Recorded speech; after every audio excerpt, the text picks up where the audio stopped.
घोसी की जनता चुनाव लड़ रही थी और मायने तो इतना है कि इस चुनाव से न सरकार बदलनी थी, न राज्य सरकार बदलनी थी, न केंद्र में सरकार बदलनी थी, लेकिन पूरा का पूरा उत्तर प्रदेश का कैबिनेट उठ करके मंत्रिमंडल जिस तरह से घोसी की गली गली में घूम रहा था, ये उनकी एक तानाशाही है। केवल उनको लगता है कि किसी जगह से तोड़ो और उसको ला करके चुनाव लड़ाओ और जिता दो। ये जनता में मैसेज, ये आम पॉलिटिकल पार्टीज में ये मैसेज देना चाहते हैं कि हम किसी को भी कहीं से लाएंगे, चुनाव जिता देंगे। और जनता वहाँ की समझ रही थी कि जिसको जो विधायक थे और ऊपर से दोबारा उनको विधायकी का चुनाव लड़ने की क्या जरूरत थी। इतनी महंगाई में जो चुनाव के खर्चे का बोझ वापस से जनता पर ही आने वाला है, इसके लिए भी जनता उनसे नाराज थी। और दूसरी बात कि जो अंदर वो बाहर के लोग रोज सुबह शाम उनको पार्टी बदलना था, ऐसे लोगों के ऊपर सरकार ने पूरा अपना मंत्रिमंडल लगा के रखा हुआ था। इसलिए जनता इनकी तानाशाही समझ रही थी और इसलिए जनता ने पूरी तरह से नकारा इनको। जिस तरह के हमारी महिला जिला अध्यक्ष हैं सत्यभामा जी, इन्होंने एक महिलाओं का जो कमेटी तैयार की है उसकी और आम महिलाओं की सभा बुलाई है। हम लोग उसी महिला सभा की मीटिंग को एड्रेस करने के लिए यहाँ आए। 2024 को लेकर क्या तैयारियां की जा रही है समाजवादी पार्टी की?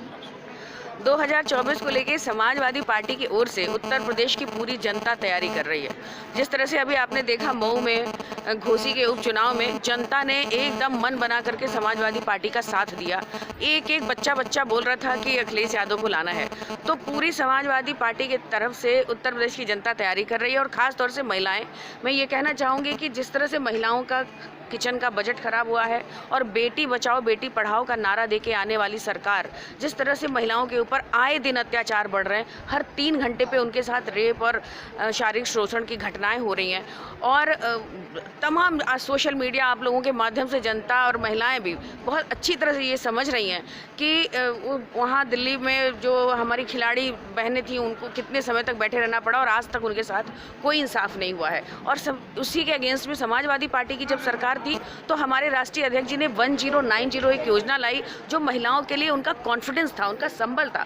एक मतलब जितनी भी योजनाएं थी 100 जो डायल योजना थी उसको तो विदेशों में भी सराहा गया। एक होती थी और 20 मिनट में वो पहुंचती थी। समाजवादी पेंशन हो, कन्या विद्या धन हो, साइकिल हो, लैपटॉप हो, तो ये सारी योजनाएं जो महिलाओं के लिए थी, आज समाजवादी पार्टी की जब सरकार नहीं है तो इन योजनाओं को खत्म कर दिया गया है।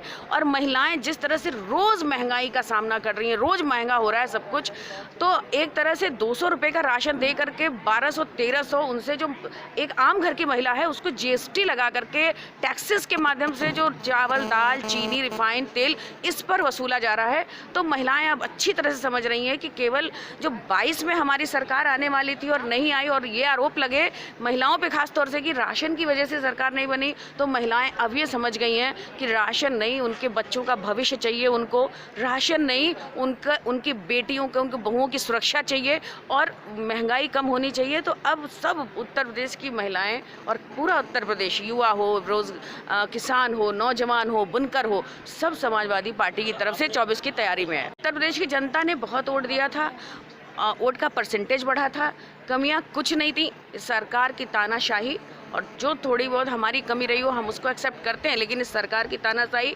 प्रशासन की मनमानी और जो इनके पूरे तंत्र भाजपा के एजेंट के रूप में काम करते हैं, ये अपने आप में एक बड़ा मुद्दा है। जो हमारी सरकार नहीं बनी, इन्होंने बेईमानी की और इन्होंने पूरे प्रशासन को भाजपा के एजेंट के तौर पर काम कराया।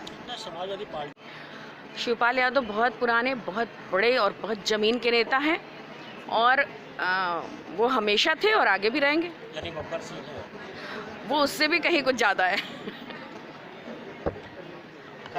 अब हमारा समय आ रहा है और उत्तर प्रदेश की जनता के लिए हमारे राष्ट्रीय अध्यक्ष फिर से मुख्यमंत्री की तरफ और आगे भी उनकी बहुत जनता उनको आगे तक देख रही है और समाजवादी पार्टी की सरकार आ रही है तो नौजवानों को लग रहा है कि उन्हें फिर से नौकरियां मिलेंगी। ये जो 2 करोड़ नौकरी का वादा देने वाले लाखों नौकरियां छीन लिए।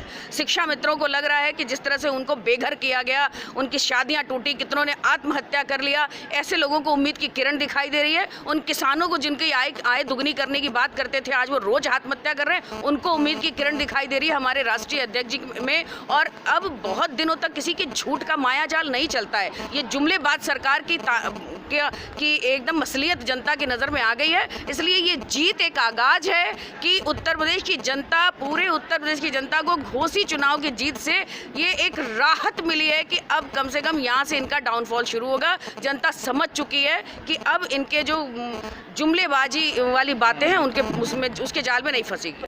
जनता को आपके माध्यम से बताना चाहती हूँ कि पॉलिटिक्स में जो महिलाओं का रोल बढ़ा, भागीदारी बढ़ी, वो माननीय मुलायम सिंह जी की देन है। पंचायत के चुनाव में उन्होंने महिलाओं की एक भागीदारी सुनिश्चित की और सबसे पहले जो आज शौचालय बना करके फ़ोटो बड़े बड़े लगा रहे हैं आज के नेता, अगर किसी ने शुरुआत की शौचालय की तो माननीय मुलायम सिंह जी ने शुरुआत की थी। आज उत्तर प्रदेश में महिलाओं को सबसे ज़्यादा भागीदारी समाजवादी पार्टी में दी जाती है। जब भी मैंने अभी बताया कि जितने भी काम हुए 1090 जैसी योजनाएं, समाजवादी पेंशन, कन्या विद्या धन, महिलाओं के लिए सुरक्षा की व्यवस्था और जितने भी काम हुए, समाजवादी पार्टी की सरकार की बहुत लंबी फेहरिस्त है। और आज जो बात करते हैं महिला सुरक्षा की, आज उनको वो बेटियां धरने पे बैठी खून के आंसू बहा रही हैं और उनके सांसद आराम से घूम रहे हैं। हाथरस में जिस तरह से बेटी को पेट्रोल डाल के जला दिया गया, ऐसे सनातन धर्म में कहीं नहीं होता जिस सनातन धर्म की ये बात करते हैं। आज उसी तरह उन्नाव में और उसी तरह कानपुर में जो माँ बेटी बुलडोजर के, ये बुलडोजर वाली सरकार जो बुलडोजर चला के माँ बेटी को के जल गई, उसी में मर गई, ऐसी तमाम घटनाएं अभी देखिए। वहाँ कुछ नहीं कर पा रही, अस्पतालों की हालत बिल्कुल खस्ता है। हमारी 102 एम्बुलेंस योजना जो थी वो महिलाओं के लिए कितनी कारगर थी, वो आज महिलाएं समझ रही हैं। वो महिलाएं भी आज दुखी हैं जिन्होंने कभी भाजपा की सरकार लाने में अपना वोट दिया होगा। और आज घोसी बहुत पिछड़ा एरिया है, उसके बावजूद भी एक एक महिला चिल्ला चिल्ला के कह रही थी, इन्होंने मुझे धोखा दिया, हमें 2 किलो राशन दे करके केवल इन्होंने हमारे बच्चों का भविष्य छीना है, हमारा भविष्य छीना है और हमें महंगाई के दलदल में डाला है। आज घोसी के चुनाव से आप समझेंगे, और घोसी नहीं पूरे उत्तर प्रदेश में ऐसे 20 इलेक्शन हुए हैं जो जिला पंचायत के हों, सभासदी के हों, और सभी समाजवादी पार्टी जीती है। एक वक्त होता है, इन्होंने जितना अपने इसको प्रचार तंत्र के माध्यम से, मीडिया के माध्यम से भोली भाली इस जनता को धर्म जाति के आधार पर बांट करके, हिंदू मुसलमान के आधार पर बांटने थे, जितना ये नौटंकी कर सकते थे कर लिए। लेकिन आज महिलाएं समझ चुकी हैं कि अब इनकी नौटंकी से कोई फायदा नहीं है। पेट काट काट के वो अपने बच्चों को पढ़ा के डिग्रियां तो दिलवा सकती है, लेकिन ये सरकार उन्हें नौकरी नहीं दे सकती है। इन्हें बच्चों के भविष्य खतरे में नजर आ रहा है। इसलिए ये अब पूरी तरह से आप अगले हर चुनाव में देखिएगा, हमारे वोट का परसेंटेज इतना ज्यादा होगा कि इनके जो सारे तंत्र है बेईमानी वाले, ये भी इनकी मंसूबे को कामयाब नहीं होने देंगे। आखिरी क्वेश्चन है, अरे सर, कोई बंटवारा नहीं होगा। उन्होंने लास्ट में बयान भी दिए थे कि नोटा पे दीजिए, उसके बावजूद भी महिलाएं, वो जो महिलाएं हैं बहुत समझदार हैं और उत्तर प्रदेश की आधी आबादी मन बना के बैठी है कि राष्ट्रीय अध्यक्ष जी को, अखिलेश जी को इस प्रदेश का मुखिया बनाएंगे। और आगे भी उनके लिए बहुत सारे रास्ते हैं जो जनता चाहती है, नौजवान चाहते हैं, पत्रकार चाहते हैं, सब चाहते हैं कि राष्ट्रीय अध्यक्ष जी इस प्रदेश की कमान संभाले। वाले 2024 के चुनाव में क्योंकि जितनी भागीदारी पुरुषों की है उतनी महिलाओं की भी है, तो महिलाओं को भी प्रशिक्षित किया जा रहा है। और ये प्रशिक्षित करने के लिए ये एक तरीके से यहाँ सम्मेलन है। सम्मेलन जो है गंगा पार का भी कर रहे हैं और आज जमुना पार का था। जमुना पार के अध्यक्ष सत्यभामा जी हैं, उनके नेतृत्व में ये कार्यक्रम हो रहा है और वो जो है आगे जो है समाजवादी पार्टी की जो योजनाएं हैं, जो समाजवादी पार्टी के विचार हैं, उससे हम महिलाओं को अवगत कराते हैं। और पूर्व में जो माननीय मुख्यमंत्री अखिलेश यादव सर ने जो योजनाएं चलाई थी, वो हम आवाज़ जमाई महिलाएं, अभी 100 महिलाएं जा चुकी हैं हमारे बीच से और सारी महिलाएं जागरूक हो रही हैं और पार्टी के लिए काम करना चाहती हैं। अब माननीय अखिलेश यादव जी को वो जो है पुनः मुख्यमंत्री बनाना चाहती हैं और हम सब लोग एक साथ होकर के माननीय हमारी प्रदेश के अध्यक्ष पूर्व मंत्री श्रीमती रीबू श्रीवास्तव मैम आई हुई हैं हमारे लोगों के बीच में और हम लोग सब लोग मिलकर के समाजवादी पार्टी के लिए संघर्ष करेंगे और समाजवादी पार्टी की सरकार बनवाएंगे और इंडिया को जिताएंगे। जो आपने काम गिनाए अखिलेश सरकार के पूर्ववर्ती कामों को, ये काम अखिलेश इसका प्रत्यक्षम क्यों प्रमाणम, इसका प्रमाण तो आप मीडिया स्वयं है। मणिपुर की घटना, रोज घटनाएं जो हो रही हैं आप लोग खुद देख रहे हैं। हम उनको क्या जवाब दें? आप लोग खुद जवाब दे दीजिए कि उनके राज में महिलाएं कितना सुरक्षित हैं। उनके राज में महिलाओं को कितना सम्मान है, उनके राज में महिलाओं का जीवन कितना सुलभ हुआ है, कितना संयमित हुआ है, कितना आसान हुआ है, ये तो आप लोग मीडिया वाले हैं, आप लोग जानते ही हैं कि क्या स्थिति चल रही है। हर 24 घंटे में कितनी घटनाएं घट रही, कितने रेप हो रहे हैं, कितने मर्डर हो रहे हैं, अपराध कितना तेजी से बढ़ा हुआ है, ग्राफ अपराध का आप लोगों के पास सर्वे रिपोर्ट रहती है, आप लोग अखबार में छापते हैं पूरा डिटेल।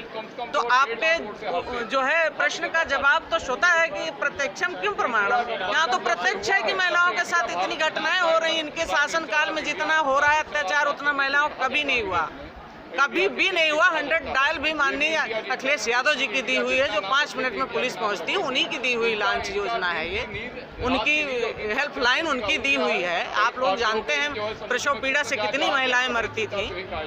पे काम करेंगे और महिलाओं को पूरी जो भी स्कीमें होंगी हमारी समाजवादी पार्टी की जो योजनाएं होंगी उनसे अवगत कराएंगे और बूथ की कमेटियों में, ब्लॉक की कमेटियों में, तहसील की कमेटियों में हम लोग इसी तरह सम्मेलन करेंगे और हमारी उच्च जो है पदासीन नेतागण सभी आएंगे और महिलाओं से वार्ता करेंगे। हो गया काम बहुत महिलाएं के लिए। जब सरकार में थे तभी तो काम बताएंगे, अब उन्होंने तो हमारी सारी योजनाएं बंद कर दी। अब सरकार में वो हैं, हम तो है नहीं ना इस समय, विपक्ष में हम तो विपक्ष में भी आवाज उठा रहे हैं, जो भी घटनाएं हो रही हैं उसकी आवाज हम उठा रहे हैं, अनैतिक तरीके से जो काम हो रहे हैं वो तो हम आवाज उठा रहे हैं ना उनके खिलाफ।